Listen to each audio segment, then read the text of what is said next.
আজকে আমি ডিনারের রেসিপি নিয়ে চলে এসেছি লাচ্ছা পরোটা আর হচ্ছে ছোলার ডাল। ছোলার ডালটা একদম অন্যরকমভাবে করেছি। ছোলার ডালটা আমি 1 ঘন্টার মতো ভিজিয়ে রেখেছিলাম। এরপর প্রেশার কুকারে ছোলার ডালটা দিয়ে দিচ্ছি আর একটু আলু টুকরো টুকরো করে কেটে রেখেছি। টমেটো দিয়ে দিচ্ছি, টমেটো কুচি একটা টমেটো আমি কুচি করে নিয়েছি, জল দিয়ে দিচ্ছি আর নুন দিয়ে দিচ্ছি। ওদিকে 2-3টে সিটি পড়বে ছোলার ডালটা। এদিকে তেলের মধ্যে আমি একটু জিরে ফোড়ন দিয়ে দিয়েছি, পেঁয়াজ কুচি দিচ্ছি, কাঁচা লঙ্কা কুচি দিচ্ছি আর একটুখানি আদা কুচি দিচ্ছি। আদা গ্রেট করেও দিতে পারো, কুচিও দিতে পারো, আদা বাটাও দিতে পারো, একটু রসুন কুচি দিচ্ছি।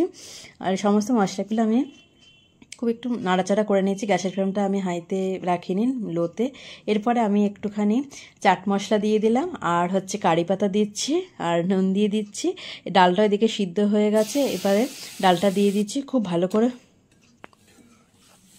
নাড়াচাড়া করে আমি জল দিয়ে দিচ্ছি। একটুখানি এটা মাখা মাখা হবে।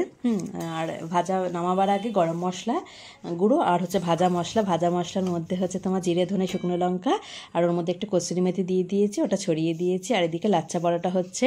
লাচ্ছা পরোটা তো যেভাবে ময়দা মাখতে হয় পরোটার জন্য সেরকমভাবে মেখে এটা ভাজ করে নিয়েছি।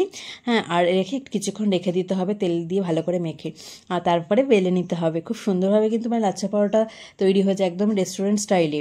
আর আজকে ডিনারে তাহলে আমি দেখতেই পাচ্ছ লাচ্ছা পরোটা কত সুন্দর হচ্ছে, সফট দেখতে পাচ্ছ। আমি হাত দিয়ে আমার ছিঁড়ে দেখাচ্ছি, একটুখানি দেখো, এবং হাত দিয়েও দেখাবো কতটা সফট দেখো। হ্যাঁ, এইভাবে করে দেখতে পারো, দারুণ। আজকের ডিনারটা তো জমে যাবে পুরো। অনেকে ছোলার ডাল ভালোবাসো না, তো এইভাবে করে দেখতে পারো।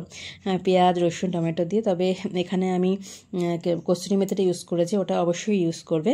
আর একটু গন্ধের জন্য আমি একটু এখানে কারি পাতা দিয়ে দিচ্ছি। তো আশা করি আজকের রেসিপিটা তোমাদের ভালো লাগলো। টাটা।